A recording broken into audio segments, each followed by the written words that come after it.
Let's play Snow for the Playdate by Freds72 and Bridgek. 3 gameplay modes on offer. Marmots, just like a chilled, as long as you want kind of game.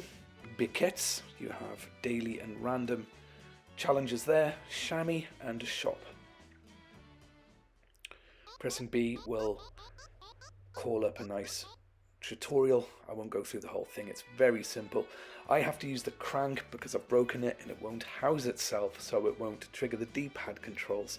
So the crank offers perhaps a slightly stiffer challenge. It's as precise as always, so thankfully it hasn't damaged the actual device itself. And this is the Biquettes course. And as you can see, it's buttery smooth. You press B to jump over obstacles and perform tricks. The sense of speed is palpable.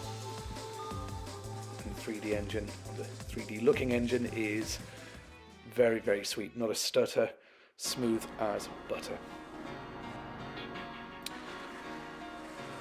Chamois mode's perhaps my favourite. You get to chase another skier down the mountain slope.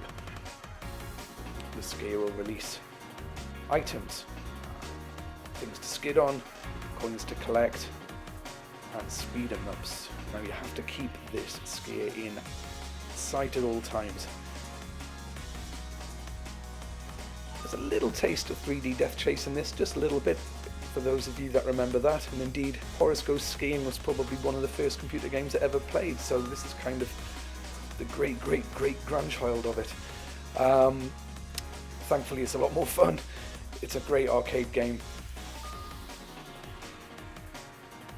It just makes you want to pick up and play it time and time again. One more go, beat your timing. There is a leaderboard which is very useful and definitely gets you coming back to see if you can just get a little further on the course.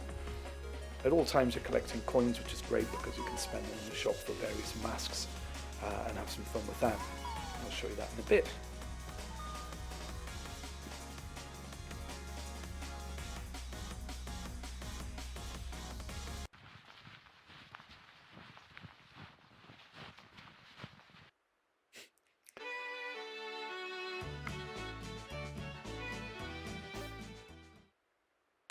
Okay, Biquettes, or kind of not a slalom, more like a kind of canyon style race.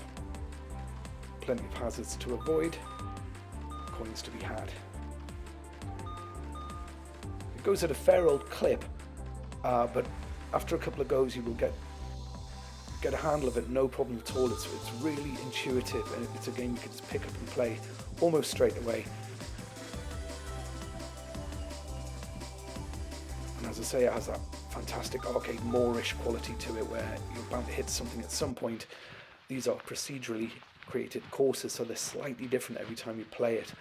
The sort of intensity or the things that accumulate seem to gather at a regular pace, starting off fairly simple and then adding the hazards as you go along. But nonetheless, you have good runs and bad runs, just kind of depending on how the terrain's going and how you're playing at the time. It's never unfair.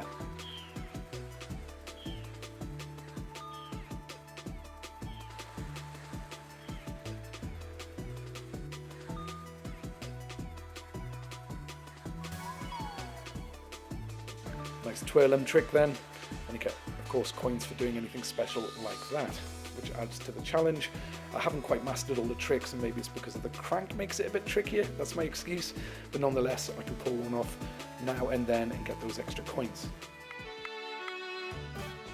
which you can spend in the shop. Okay, I've got the Top Guns. That'd be quite nice for Valentine's Day. Star.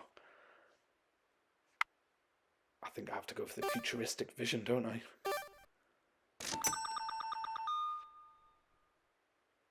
They're mine.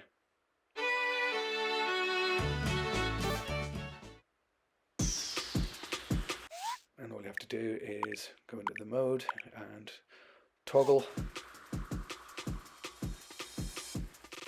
Suitably futuristic. Is that a nod to Metroid? Are you allowed to say those words before Nintendo starts sending lawyers? I don't know. But you get the idea. It's a heads-up display, which is quite neat.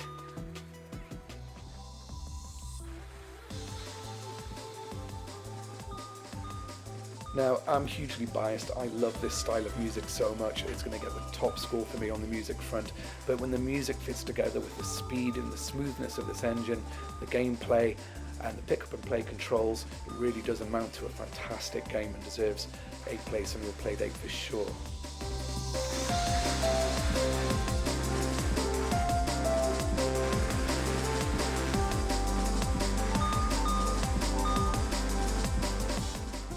$5 over on the catalogue. I think that is a good price for this kind of quality game.